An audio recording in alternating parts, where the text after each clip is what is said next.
Hey guys, so I'm out here on a very nasty Sunday afternoon. It's cold and rainy, but we're outside getting some fresh air and trying not to stay stuck in the house for too long. So for this video of the day, we're going to be talking about some more bicycle maintenance. So what I'm going to be doing right now is I'm actually going to be removing a chain from an old bicycle. Couple of suggestions safety wise before we get started. I always recommend wearing some eye protection. If you don't wear glasses, you can get like some work goggles or something like that.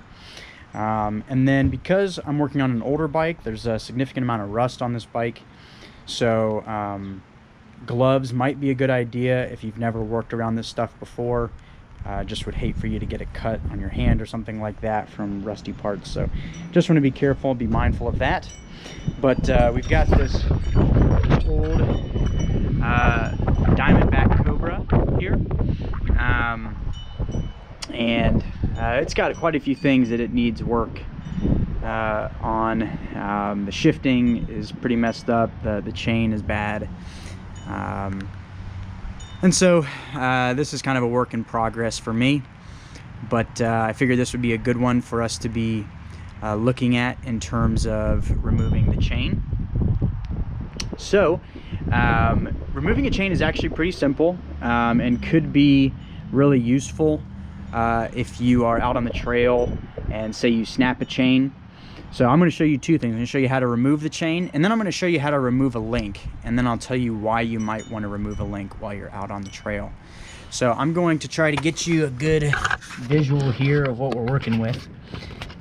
So as you can see, in every chain there are pieces on the inside here, and then there's pieces on the outside. Okay, and you know that the chain here, these inner parts, run alongside the crank set over here and the cassette back here. So you can see how that chain just rides on the different cogs back here. And from our video, one of our first VEDAs, we talked about how the shifting works, and this is the derailleurs front and rear here. So we're looking at the chain and we want to take it off. You'll notice that there are little circular pieces on the inside of every link, and that's going to be critical for us as we remove the chain. So for this, all you need is a chain removal tool. I do not recommend trying to do this with any other tool but the specific chain removing tool. That would be pretty dangerous, and frankly I don't even know if it's possible. But you want a chain removal tool, and they look somewhat like this. So this is a Crank Brothers multi-tool. This is 17 tools in one, but the chain remover has these nice little U-shaped channels in it, and then has this little piston right here that is actually used to remove these circular pieces.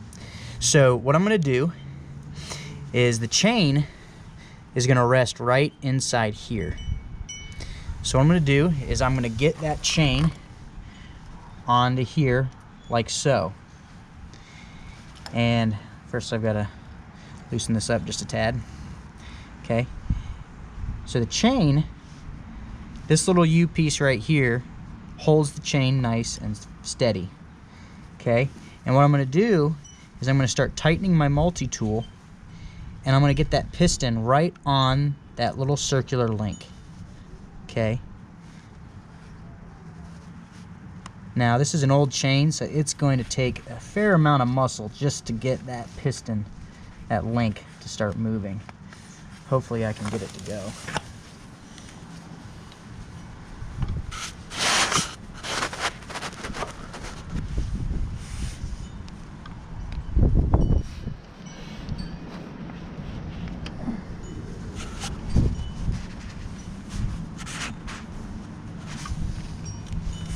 Getting it slowly but surely.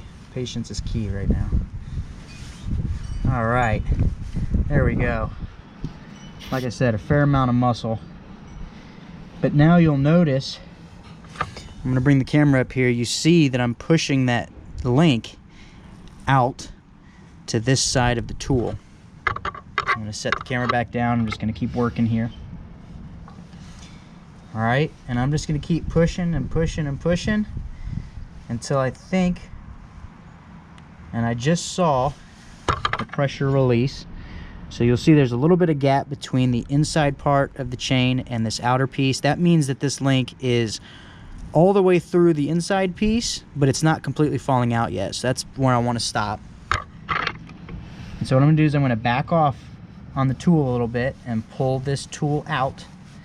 And I should be able to pull the chain just like that. And this is where you want to be really careful. You don't want to just let go of the chain because it's under some tension down here on that rear derailleur. So I'm going to slowly let that out. Okay. Oops. I just decked the camera. Full contact VEDA. Getting into it. All right, so then I just fish this chain out, which is proving to be very difficult on this bike.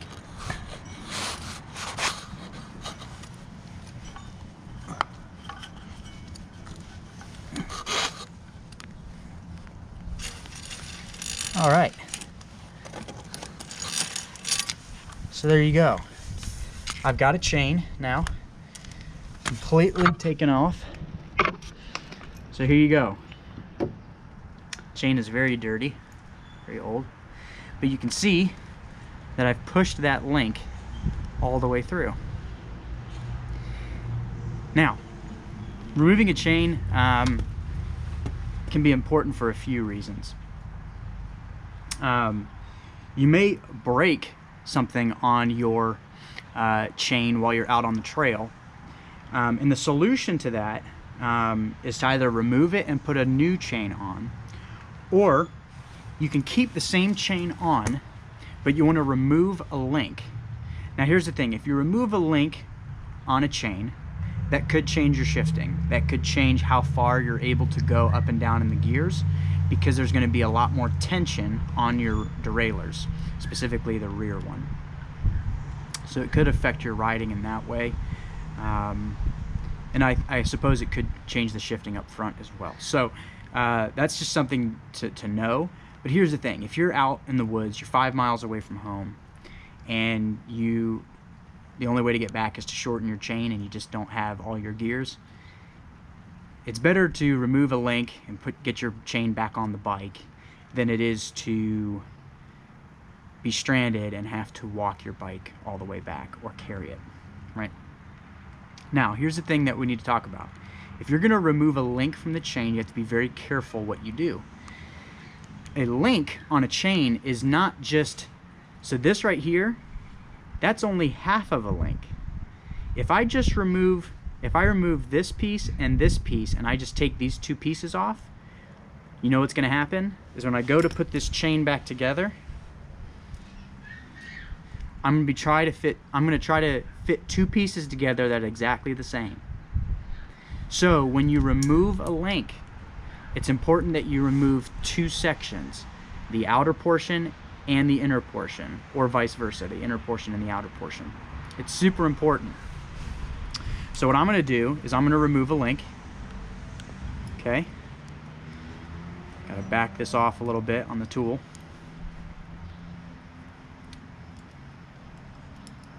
Okay. And just like I did before, I'm going to put some muscle into this one. Okay. But as you can see, I popped that link out.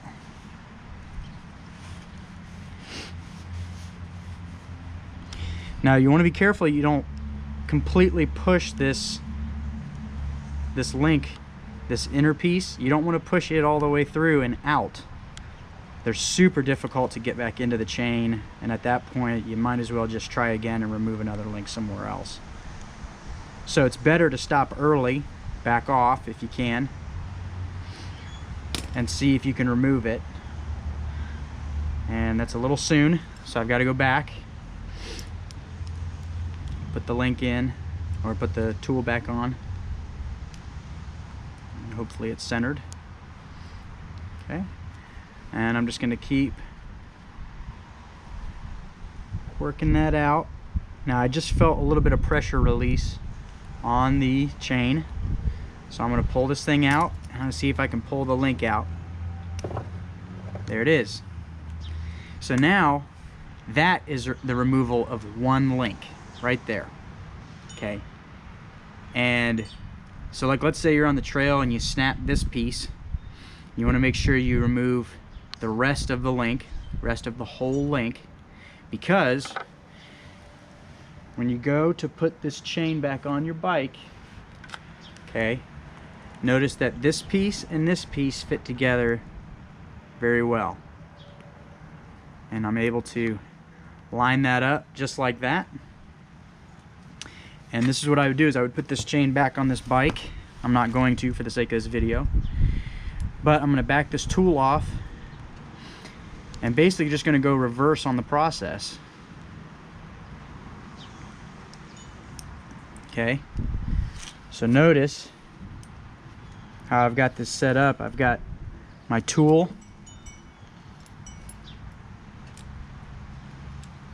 all the way out. I'm gonna bring this so you can see it, and I'm gonna push that link back into the chain just like this. Thankfully, since I've already loosened it up by pushing it out, it's going to be pretty easy to push it back in. You just want to make sure that you get it all the way through to the other side and make sure it's nice and secure. Back the tool off, and there you go, that chain is back together. Okay, so that is how you service a chain. And you can buy replacement chains at just about any biking store. But again, this is a video that I am showing you because I want you to know that it doesn't take much to be resilient. It doesn't take much to be a problem solver.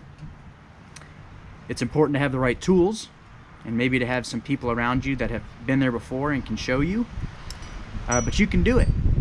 And I think there's a lesson here, a life lesson for us all, that when life throws hard things at us, when there are challenges that we are facing, it's important to have the right tools. In this case, it was this multi-tool that I have. But even in life, you know, there are tools that you need to survive, right? And then there are things that you need to thrive, like having people around you that care about you, that can lift you up, that can show you the way. I've had lots of good mentors and people in my life that have shown me the way and helped me get through plenty of challenges. So there's a life lesson in all of this. We're not just out here tinkering on bikes just because. There is a reason that I wanted to show you this video today. I hope you learned something. If you like this video, be sure to subscribe, give us a thumbs up like, and stay tuned for more. And we're excited to be bringing you content through the end of the month, and maybe into the foreseeable future as we continue to stay in place or shelter at home or whatever it's called. So, yep, hope you're well, stay safe, until next time.